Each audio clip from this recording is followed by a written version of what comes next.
बिस्मिल्लाहिर्रहमानिर्रहीम। अस्सलाम वालेकुम। Welcome to Arash imperial academy. Arash imperial academy में आपको खुशामदीद कहते हैं। जी दोस्तों, आज इस वीडियो में हम सीखेंगे कि प्रेजेंट इंडेफिनिट टेंस के जो नेगेटिव सेंटेंसेस होते हैं यानी इनकारी वाले जुमले, वो कैसे बनते हैं, उनका स्ट्रक्चर क्या है और उनमें जो हेल्पिंग वर्ब इस्तेमाल होते हैं डू या डज, तो कहाँ-कहाँ पे डू इस्तेमाल होगा, कहाँ पे डज़ इस्तेमाल होगा और ये जुमले कैसे बनेंगे, इस वीडियो में इंशाल्लाह मैं आपको ज़रूर क्लियर कर दूँगा। वीडियो आखिर तक देखने के बाद इंशाल्लाह आप खुद ही प्रेज़ेंट इंडेफ़िनिट टेंस के जो नेगेटिव सेंटेंसेस हैं, उनको आप खुद ही इंग्लिश में ट्रांसलेट कर सकते हैं। दोस्तों, चलते हैं अपने वीडियो की तरफ।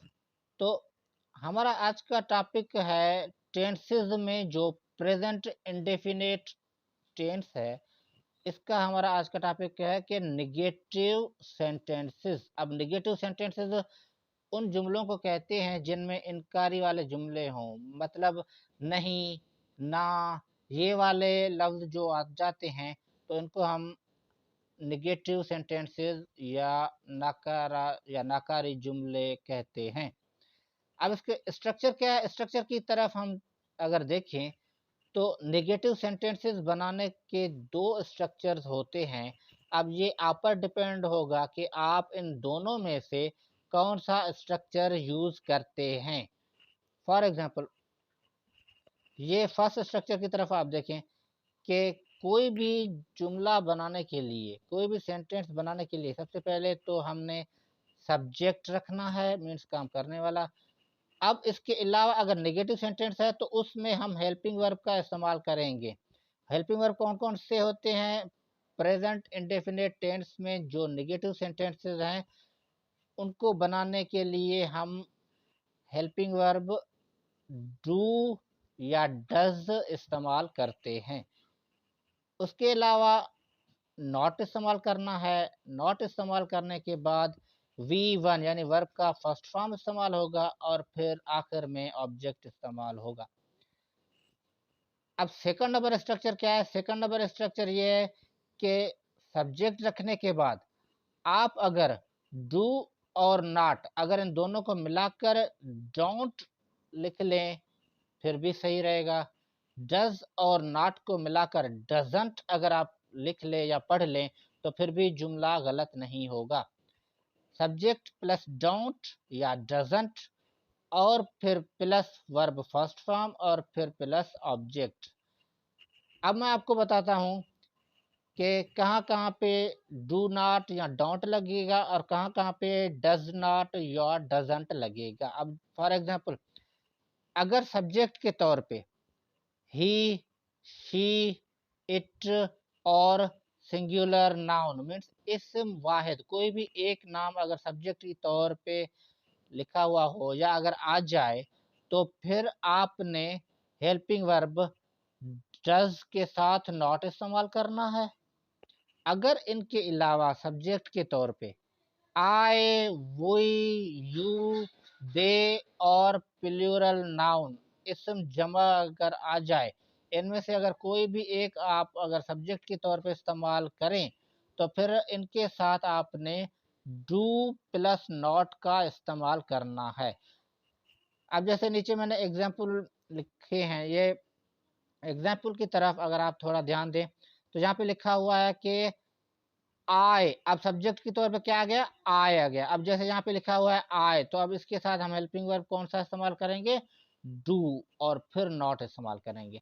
अब जैसे for example, I do not, अब चाहे आप आई डू नॉट कहें या चाहे आप आई डोंट कहें, इसका कोई इश्यू नहीं है, दोनों तरीकों से जुमला सही हो जाएगा। I don't read books. अब इसकी मीनिंग क्या है? इसकी मीनिंग ये है कि मैं किताबें नहीं पढ़ता। अब यहाँ पे नहीं वाला आ गया, इसका मतलब ये है कि ये नेगेटिव सेंटेंस यानी इनकारी जुमला है। अब नीचे सेकंड नंबर आप एग्ज़ाम्पल की तरफ देखें तो यहाँ पे सब्जेक्ट क्या आ गया? यहाँ पे सब्जेक्ट आ गया वी। अब जैसे मैंने बताया था कि यहाँ पे सब्जेक्ट के तौर पे वही इस्तेमाल हुआ है, तो अब इसके साथ भी हेल्पिंग वर्ब कौन सा इस्तेमाल होगा? डू ही इस्तेमाल होगा, और डू के साथ आपने नॉट लगाना है।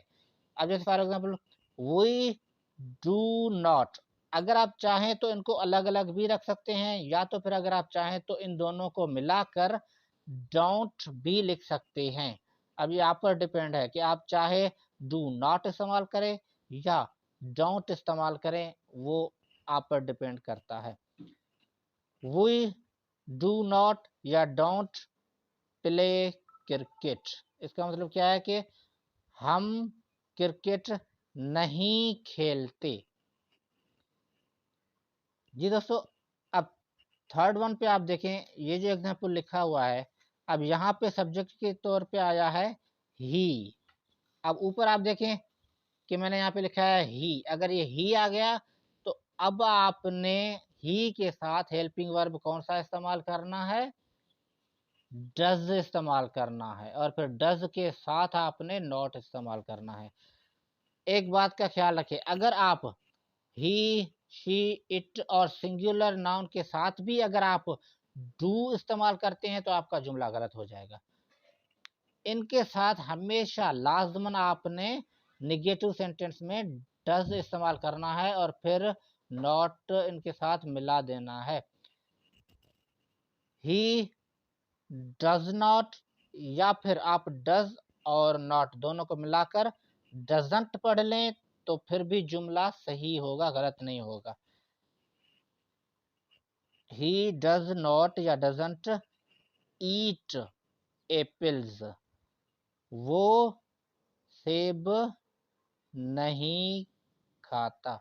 अब यहाँ पर एक और बात मैं आपको, एक और पॉइंट मैं आपको क्लियर कर दूं कि प्रेजेंट इंडेफिनिट टेंस में जब भी आप नेगेटिव सेंटेंस में अगर डज नॉट इस्तेमाल करते हैं तो फिर अगर स्टेटमेंट के जुमले में अगर वर्ब के साथ एस या ईएस का इजाफा किया गया हो तो आपने वो एस या ईएस निगेटिव सेंटेंस में इस्तेमाल नहीं करने। अगर आपने डज के साथ यहाँ पे वर्ब के साथ एस या ईएस भी लगा दिया है तो फिर आपका जुमला गलत हो जाएगा। जब भी नेगेटिव सेंटेंसेस में डज इस्तेमाल हो जाए तो फिर आपने वर्ब के साथ एस या ईएस का इजाफा कतन नहीं करना, ये पॉइंट आपने याद रखना है। जी दोस्तों, अब नीचे इस एग्जांपल की तरफ आप देखें तो यहाँ पे है अली। अली क्या है? सिंगुलर नाउन है, इस्म वाहिद है। तो अब इस्म वाहिद के लिए भी हम कौन सा हेल्पिंग वर्ब इस्तेमाल करेंगे? डज इस्तेमाल करेंगे और फिर नॉट इस्तेमाल करेंगे। तो यहाँ पे हमने क्या लिखा है? अली डज नॉट या Ali doesn't go to school. अब यहाँ पे देखिए दोस्तों, यहाँ पे डज इस्तेमाल हो चुका है तो अब हम यहाँ पे गो के साथ ईएस का इजाफा बिल्कुल भी नहीं करेंगे वरना जुमला गलत हो जाएगा। तो आप जब कभी भी नेगेटिव सेंटेंस में डज इस्तेमाल करते हैं तो ये याद रखिएगा कि अब आपने वर्ब के साथ एस या ईएस का इजाफा नहीं करना। जी दोस्तों, तो आज की वीडियो आपको कैसी लगी? मुझे उम्मीद है कि प्रेजेंट